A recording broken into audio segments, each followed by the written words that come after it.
কবি অপূর্ব দত্তের ভালো থেকো মা। এই চিঠিটা লেখার কথা ছিল 2 মাস আগে।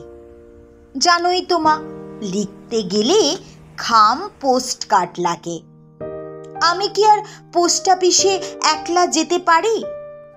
আমার যাওয়া বলতে কেবল পল্লবীদের বাড়ি, তাও ভাগ্যিস 1 পাঁচিলে, খুব উঁচু নয় তাই। 5-6টা থান ইট সাজিয়ে টপকে চলে যাই। ছোড়দাকে রোজ বলতে বলতে আজকে হলো দয়া। জোড়া শালিক দেখলাম বলেই দিনটা এত পয়া। তোমার জন্যে আমার মাগো কি মন খারাপ করে, যতই ওরা তোমার ছবি টাঙিয়ে রাখুক ঘরে। তাতে কি আর মন ভরে মা? সত্যি বলছি শোনো, ছবির মা কি আদর করে? গল্প শোনায় কোনো?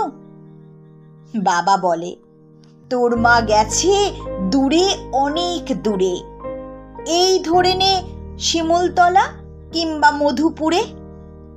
বাবা ভাবছে রুমি বোধহয় আগের রুমিই আছে, উল্টো পাল্টা যা হোক কিছু বুঝিয়ে দিলেই বাঁচে। জানি না এই চিঠি তোমার হাতে পড়বে কিনা। তুমি তো আর আসবে না, তাই আসতেও লিখছি না। একটা কথা চুপি চুপি লিখছি তোমায় শেষে। তোমার রুমি ভালোই আছে, তার সে নিজের দেশে।